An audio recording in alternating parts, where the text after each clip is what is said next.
Vamos abrir a Bíblia em João capítulo 8. A igreja pode ficar sentada. João capítulo 8, verso 37. João capítulo 8, versículo 37.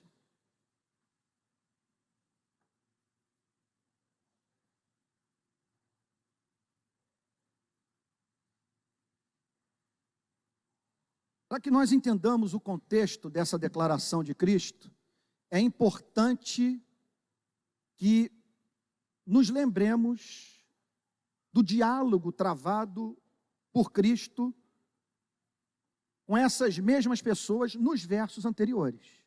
Então, vamos fazer uma breve recapitulação. Verso 31.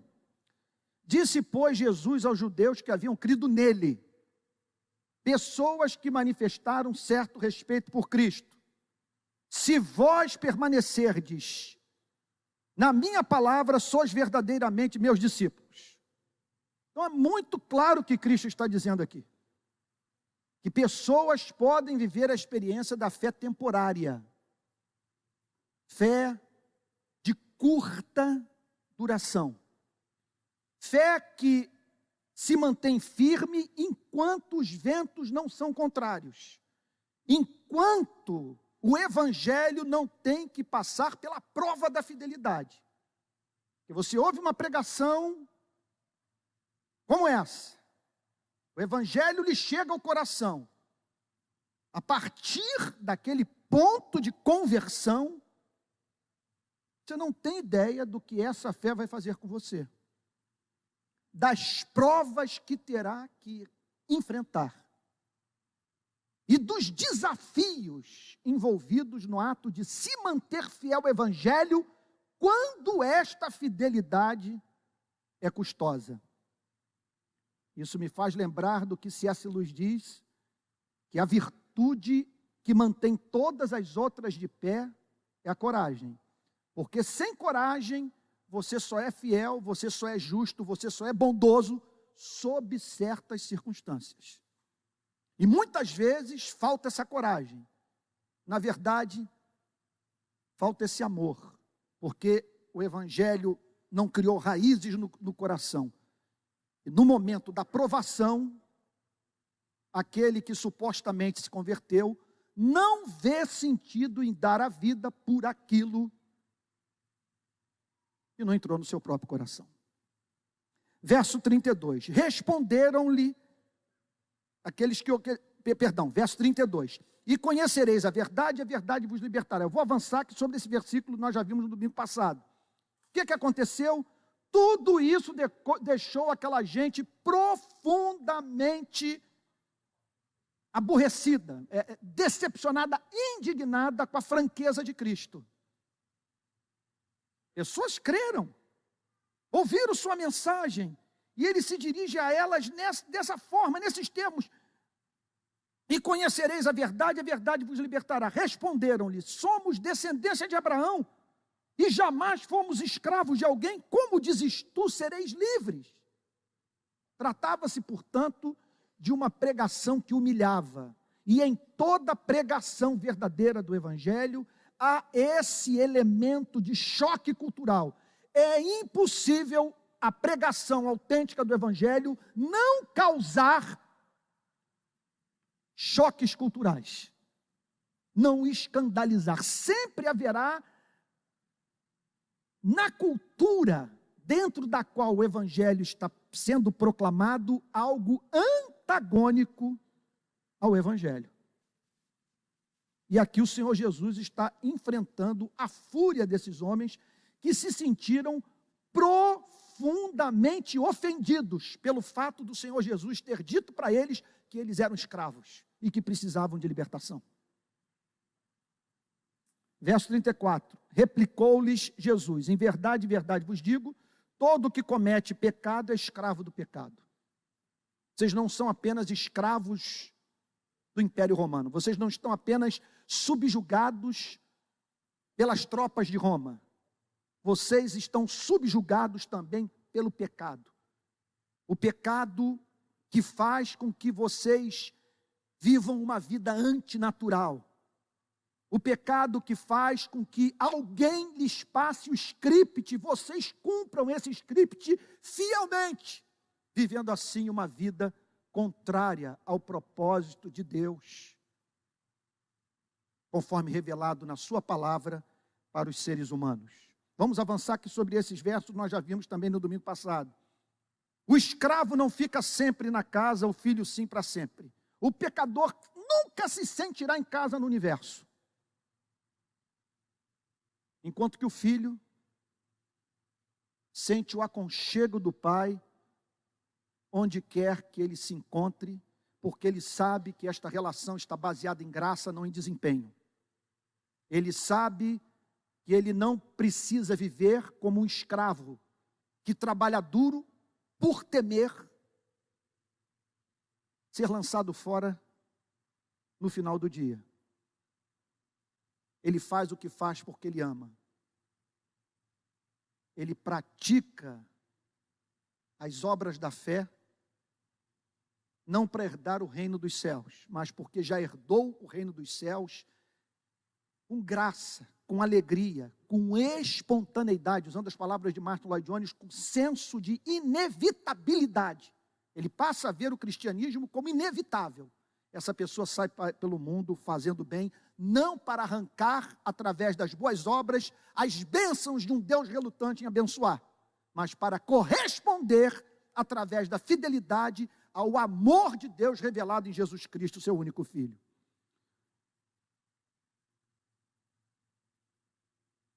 Verso 36.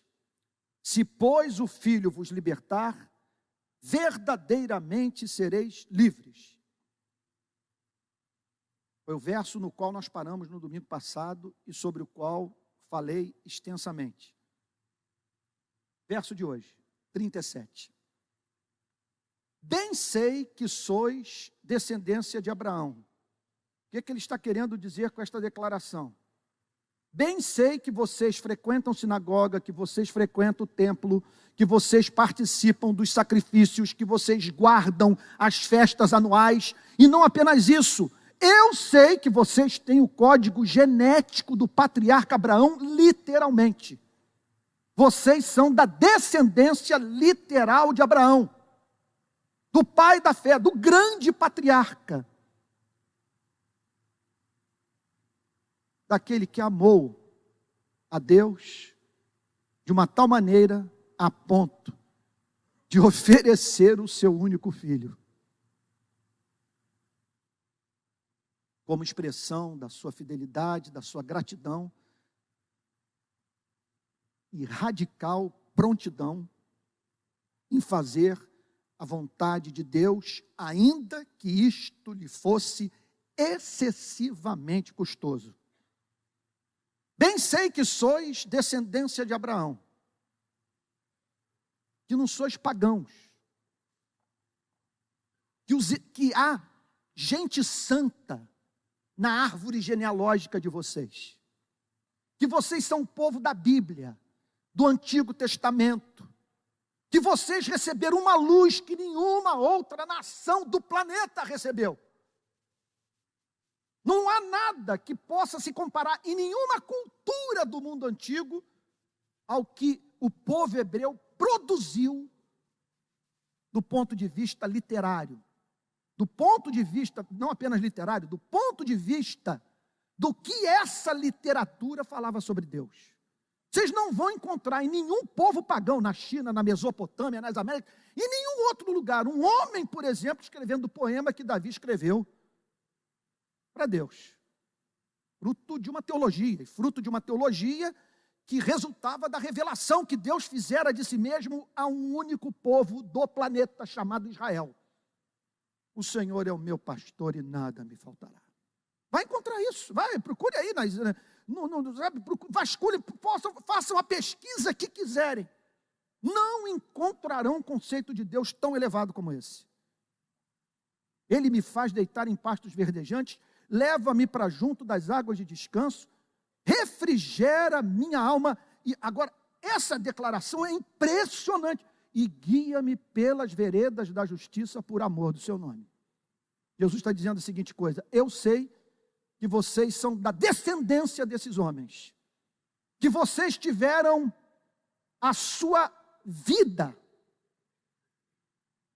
vivida sob a influência dessa cultura religiosa presente em Israel. Agora, olha a bomba atômica. Contudo, vocês são calvinistas, vocês são da igreja presbiteriana, vocês decoraram a confissão de Westminster, contudo, procurais matar-me. Como explicar uma coisa como essa? Gente, o que o Senhor Jesus está dizendo é que entre pessoas como nós, sempre haverá homens e mulheres que, a despeito de toda a luz recebida, não se converteram. E não se converterão jamais. Vejam a impressionante declaração. Ele não está se dirigindo aqui a um índio tupinambá. Ele não está se dirigindo aqui a um aborígene. Ele não está se dirigindo aqui a um idólatra cananeu. Ele está se dirigindo aqui a judeus, a homem com as Bíblias nas mãos. Gente que estudava o Antigo Testamento, e ele diz: bem sei que sois descendência de Abraão, contudo procurais matar-me. Ora, vocês leem um livro que de cabo a rabo, que de Gênesis ao profeta Malaquias fala sobre o Messias. Essa é a grande esperança de Israel, que um outro Davi nasceria, mas para operar uma obra diferente, um outro milagre, uma nova libertação, que seria uma libertação eterna, de maneira que o meu povo ficasse livre para sempre de todos os seus adversários. Esse novo libertador se chama Messias. E o Messias pulou da Bíblia, se colocou ao lado de vocês, e vocês, apesar de todo o conhecimento bíblico, não conseguiram identificar o Messias. E não apenas isso, vocês não apenas não conseguiram ver excelência no Messias, como também vocês tensionam matar o Messias. Por que eles tensionavam matar o Messias? Porque sempre que uma instituição como essa aqui, representada por nós, se corrompe, a presença de Cristo se tornará insuportável para os seus membros.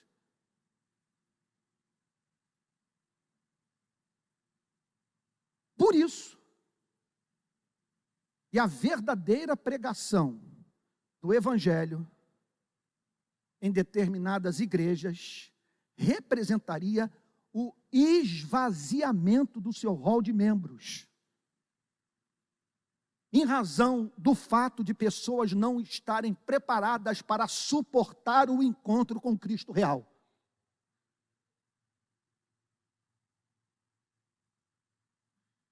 Bem sei que sois descendência de Abraão, contudo procurais matar-me. E por quê? Isso aqui para mim é da gente, da igreja toda cair de joelhos. Eu leio isso aqui com santo temor. Bem sei que sois descendência de Abraão, contudo procurais matar-me.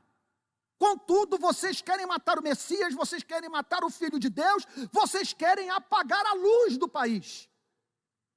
Vocês estão engajados no propósito de destruir a razão de ser da igreja. Eu não tenho inimigos mais furiosos contra a minha vida do que vocês com Bíblia na mão. É isso que ele está dizendo. Bem sei que sois descendência de Abraão. Vocês não estão mentindo, vocês são judeus. Vocês leem a Bíblia, vocês frequentam sinagoga. Vocês participam do culto do templo. Contudo, vocês me odeiam, vocês odeiam o Messias, vocês odeiam o Filho de Deus. A maior revelação que o Pai fez de si mesmo. Vocês tinham letras, agora vocês têm a palavra com carne, com osso, com cabelo, com sangue, diante de vocês, tocando, chorando, multiplicando pães, operando milagres, e vocês não conseguem ver excelência no Filho de Deus, e o odeiam. Você ama Jesus? Eu não estou perguntando se você ama a palavra Jesus. Eu não estou perguntando se você ama o Jesus que é proclamado em púlpitos norte-americanos, em púlpitos do nosso país. Eu não estou perguntando se você ama o Jesus da igreja presbiteriana, da igreja batista, o Jesus protestante, o Jesus católico. A pergunta é, você ama o Jesus da Bíblia?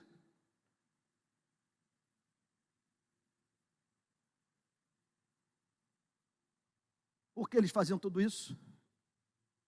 A minha palavra não está em vós. Era o povo da Bíblia. Aqui uma afirmação central. Uma coisa é conhecer a Bíblia, outra coisa é você conhecer o Evangelho.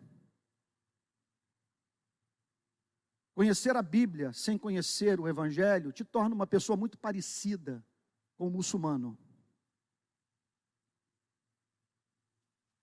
E tem muita igreja se transformando em mesquita, muita igreja se transformando em sinagoga, muito pastor fazendo o trabalho do imã, muito pastor fazendo o trabalho do rabino. Há uma semelhança entre cristianismo, islamismo e judaísmo. Que semelhança é essa? Essas três religiões apresentam elevados padrões morais. A presença no conteúdo de sua mensagem de muito valor ético. Qual é a diferença, portanto, entre a igreja, a sinagoga e a mesquita? Qual é a diferença entre o pastor, o rabino e o imã? A diferença chama-se Jesus Cristo. Aqui se prega Jesus Cristo, aqui se prega salvação pela graça mediante a fé, aqui se prega o sangue derramado na cruz, aqui se prega alegria da reconciliação, do perdão que é obtido pela fé somente, e que uma vez recebido, faz com que o homem viva para a glória de Deus, se submeta à sua palavra, esteja disposto a morrer pela verdade, ainda que lhe fosse anunciado que nem inferno, nem demônios existem. Vocês querem me matar. Por que vocês querem me matar? Porque vocês conhecem a Bíblia, mas não conhecem o Evangelho. A minha palavra, o meu Evangelho, a boa nova, o que desconstrói tudo aquilo para o que vocês têm se dedicado, não está dentro de vocês. Agora, observe. Segundo João Calvino, segundo William Hendrickson, segundo alguns dos melhores comentaristas bíblicos, Jesus está falando isso para as mesmas pessoas do versículo 30. Muitos creram nele.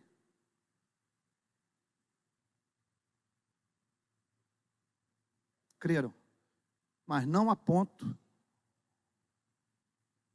da palavra criar raízes no coração.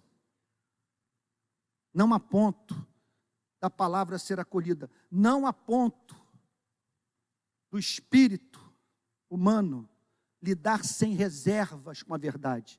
Não a ponto de não querer domesticar a Cristo. A minha palavra não está em vós, não habita em vocês. O que ele está dizendo aqui é o seguinte: eu vou fechar a Bíblia, não tenho mais como prosseguir, eu estou arrasado, porque eu estudei ontem até mais de meia-noite, mergulhei nesse texto, li vários comentários e vim para cá pensando em ir até o verso 45. Não tenho como ir até o verso 45, obviamente. Vamos parar no verso 37. Semana que vem a gente retoma essa exposição bíblica.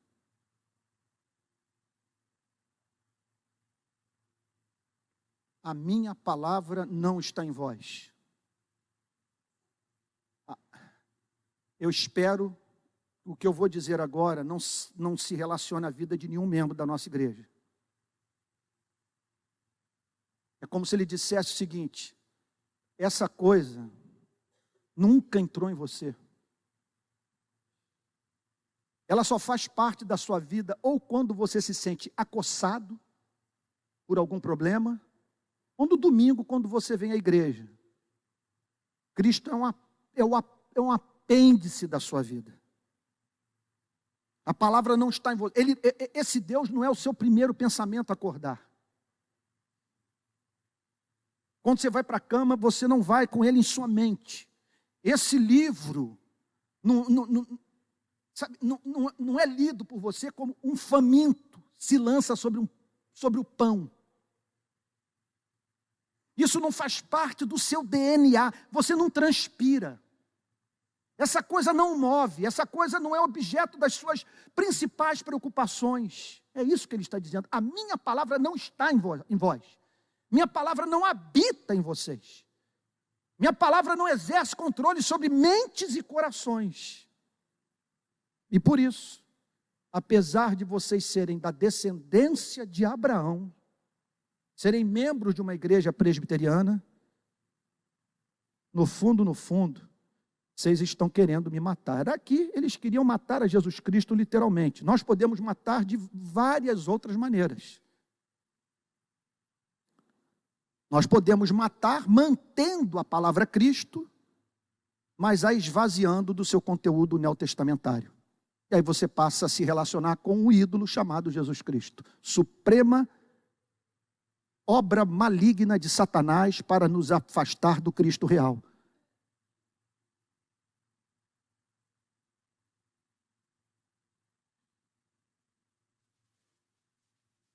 Resumindo, concluindo, eu não vim aqui para falar sobre um único versículo, um monte de coisa na cabeça. Então, vim de casa para o templo hoje pensando em fazer uma amarração final diferente da que eu vou fazer agora. Baseada especialmente nos versos subsequentes que são impressionantes. O que Jesus fala a seguir é impressionante. Se você quiser ouvir a mensagem que eu ia pregar hoje, sintonize no site da Primeira Igreja Batista de São Gonçalo, onde hoje eu prego à noite, lá em São Gonçalo. Qual é a conclusão que nós chegamos? Em primeiro lugar, sonde o seu coração, para você saber que tipo de fé é essa. Porque, muito claramente, o Novo Testamento nos apresenta a palavra fé com os sentidos mais diferentes, e a Bíblia chega ao ponto de falar sobre a fé dos demônios. Como diz Calvino, que creem enquanto tremem. Creem, não tem crise existencial do ponto de vista de Deus existe, Deus não existe. Aliás, eles fariam tudo para varrer a imagem do Pai, sua memória. Mas o que eles veem, eles não amam. Então observem que essas pessoas foram levadas a crer, mas não se converteram. É aquela história de John Wesley. Ele termina uma pregação e põe o seguinte registro no seu diário: várias pessoas foram tocadas hoje pela minha pregação. A parte final do registro que me impressionou muito. Mas só Deus sabe quão profundamente. Várias pessoas levantaram as mãos, várias pessoas choraram, várias pessoas vieram à frente. Várias pessoas saíram para comprar Bíblia. Várias pessoas procuraram a classe de novos membros. Várias pessoas passaram a frequentar escola dominical e grupos pequenos e se tornaram assíduas nos cultos de domingo. Mas só Deus sabe, dentre estas, quantas nasceram de novo. E como saber que você nasceu de novo? À luz do que nós vimos nos 2 últimos domingos, domingo passado e hoje, em primeiro lugar, você deixa o evangelho o contrariar. Aquilo que está presente na palavra de Deus, que você acolhe de modo contrariado, apesar de o ofender, e o faz porque você ama Deus, e o faz porque você tem o temor de Deus no seu coração. Observe que o problema daqueles homens foi o orgulho. Eles creram, só que não resistiram o Senhor Jesus lhes dizer: vocês precisam de libertação. E só o Filho para libertá-los a fim de que vocês vivam a verdadeira liberdade dos filhos de Deus. E o que mais?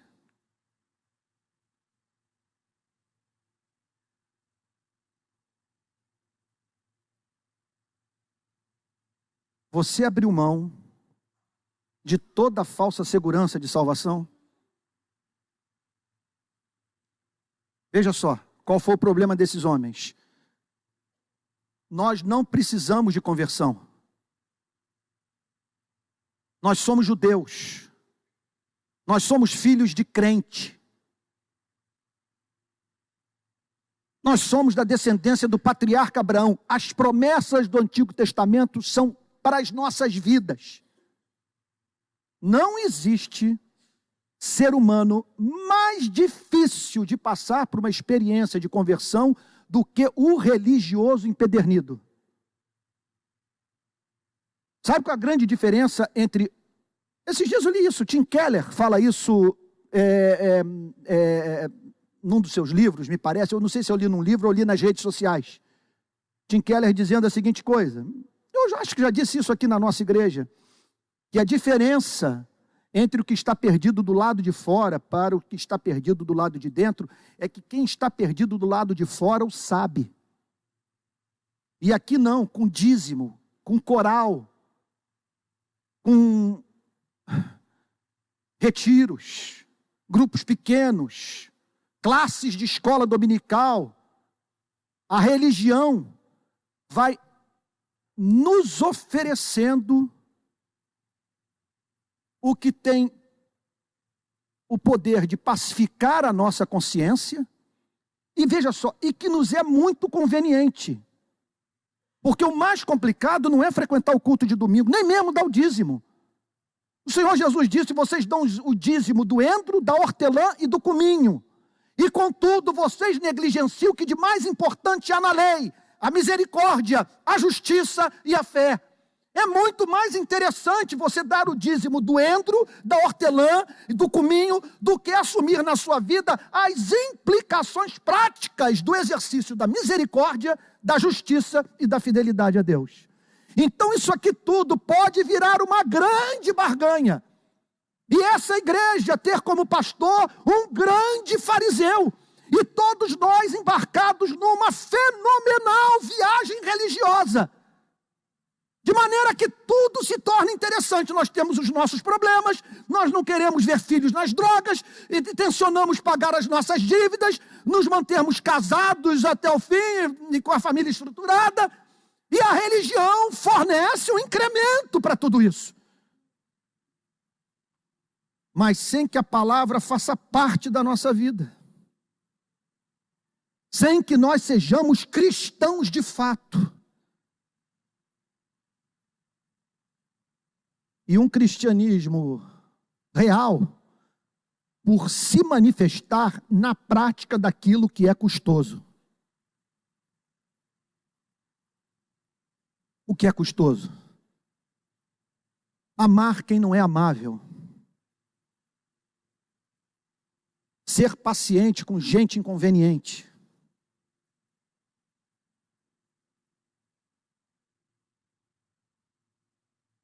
Regular no coração tudo o que você vai falar, por não querer ser boca do diabo na vida do próximo.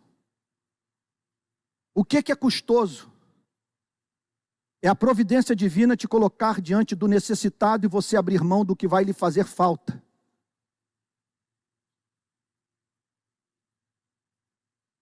Para suprir a necessidade alheia. O que é custoso? Caminhar a segunda milha. Largar a capa. Dar o outro lado da face, que significa abominar contenda. O que é custoso? Você deixar o seu cetro real, sua coroa, seu manto escarlate, do lado de fora aqui da igreja, e aqui dentro se vestir de uma toalha, pegar a bacia d'água e lavar os pés dos irmãos.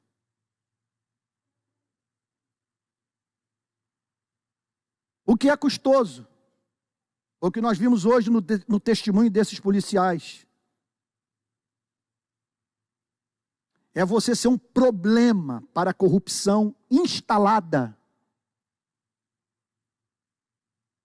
no seu local de trabalho.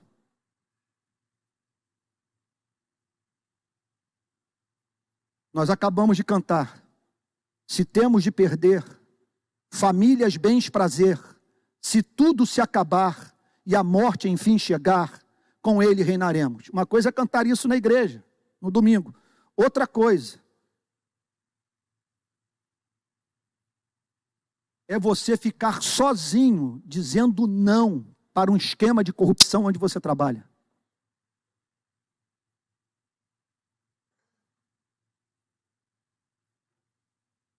Olha, eu conto nos meus dedos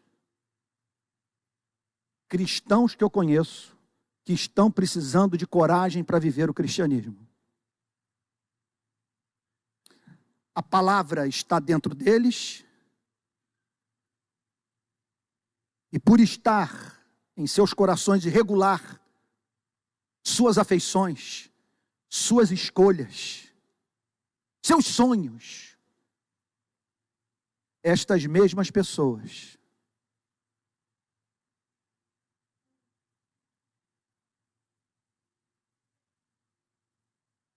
só encontram no universo um ser diante do qual elas se curvam e se submetem.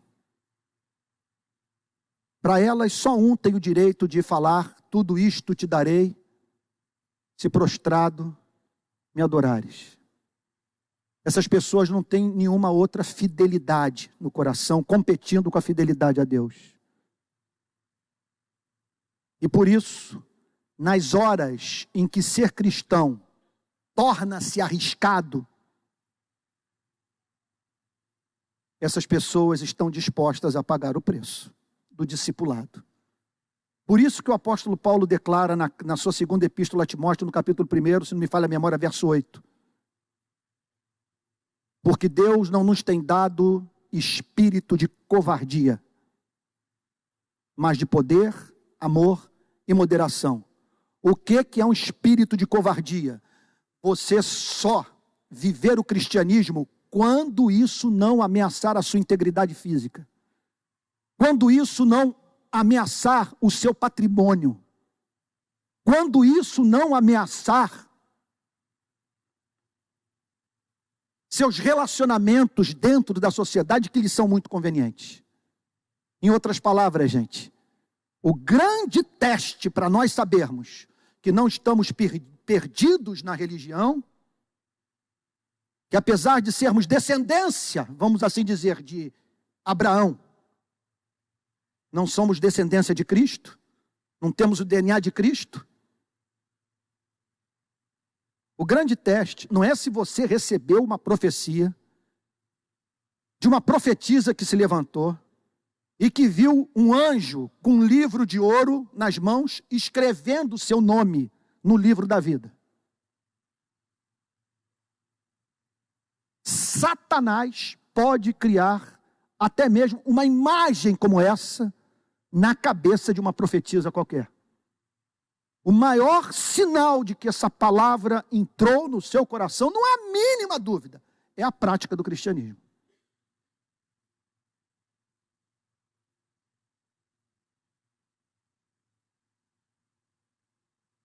Bem sei que sois descendência de Abraão.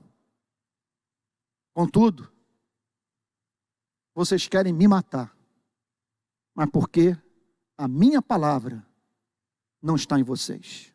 Que Deus tenha misericórdia de nós e não permita que mantenhamos essa relação com Cristo suficientemente forte para nos tornar pessoas profundamente religiosas, mas não suficientemente profundas para nos tornar homens e mulheres verdadeiramente convertidos. Vamos ficar de pé e vamos orar?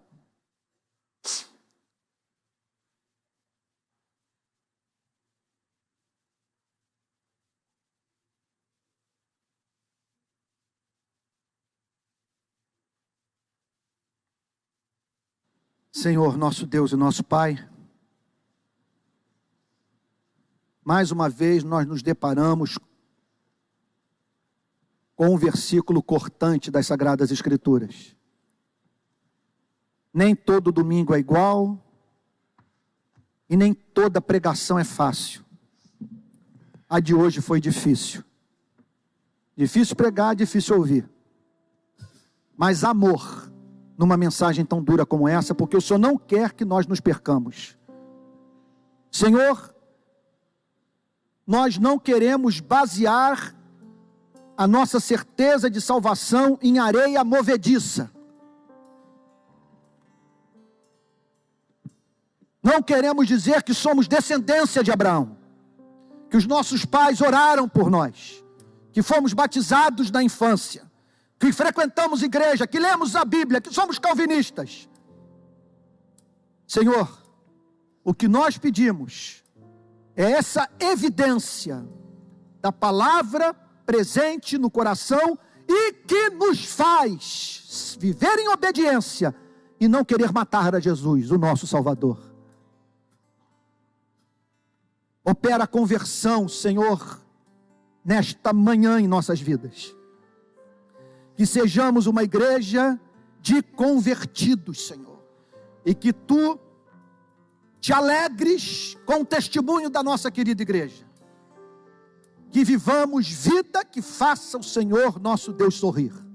É o que pedimos em nome de Jesus, mais fiados na Tua misericórdia do que na nossa inocência. Amém.